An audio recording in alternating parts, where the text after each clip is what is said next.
it's important to emphasize that we have never, the amount of global changes we are seeing is unprecedented, right? We're moving into what I call a new, let me quickly describe the new world, a new 3M world. First M, multi-civilizational. We are no longer dominated by the West. The West can no longer run the world. In fact, the West is losing itself. And then secondly, it's multipolar.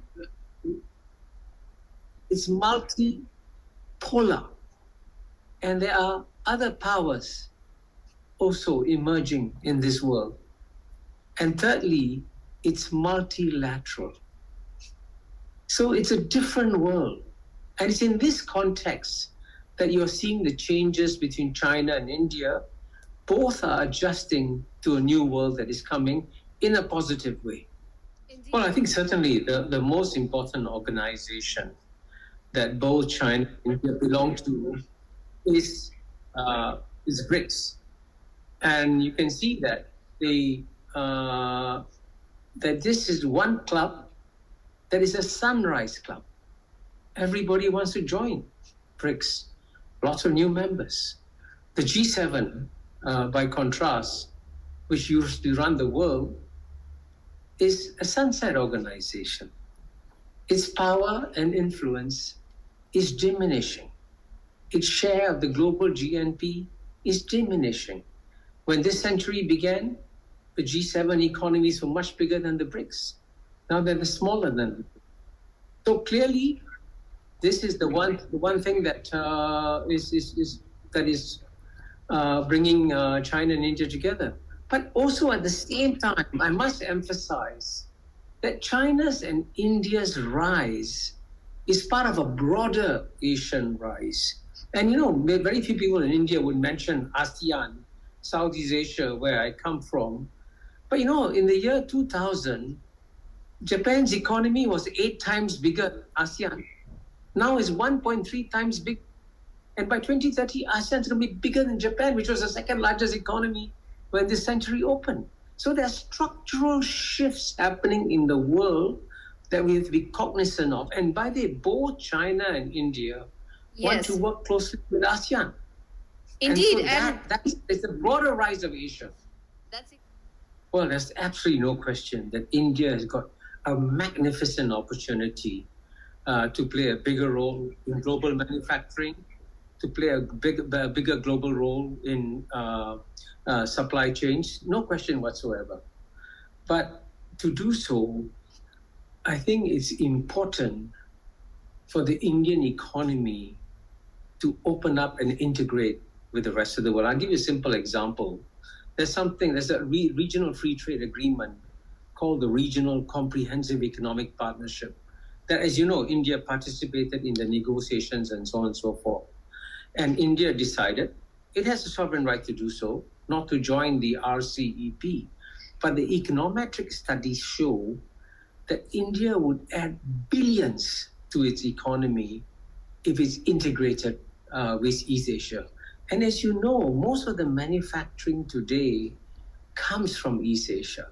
Japan, South Korea, China, ASEAN. They are the biggest sources for FDI, And what's amazing? Southeast Asia, ASEAN, has received more FDI than China, Japan, South Korea, India combined. But how did Southeast Asia do that? Because it integrated into global supply chains and into the Regional Comprehensive Economic Partnership. So the opportunities for India are magnificent. And many manufacturers would love to come to India if the conditions were right. But let me add also one other point, which is a delicate point for you, I know, Gauri, that, at the end of the day, if you want to join the global manufacturing supply chains, you still got to integrate to some extent with China. Many of the components still come from China. And indeed, if you want to, for example, become a major Apple phone production facility, which you can. Mr. Mahbubani, the components will come from China too. We need to rebuild the traditional links. But the best way to do so is again through economic integration. It's good that ASEAN and India have a free trade agreement, but I think India needs to also integrate more with the other countries in East Asia too. And believe me, this is where the future markets are going to be. Let me give you this one statistic so you understand my point. The future economic growth, the markets are going to come from what's called the CIA countries. Now, CIA is not Central Intelligence Agency, by the way. CIA is China, India, ASEAN. Now, you add up the total population of the CIA countries, 1.4 billion, 1.4 billion, 700 million. It comes to 3.5 billion. Now, among these 3.5 billion people, in the year 2000, only 150 million people enjoyed middle-class living standards. Only 150 million out of 3.5 billion. But by 2020, the number had exploded to 1.5 billion. And by 2030, it will reach 2.5 to 3 billion. Now, never before in human history have you seen such an explosion of middle-class populations of this size and scale. Never. Here it's happening in our region.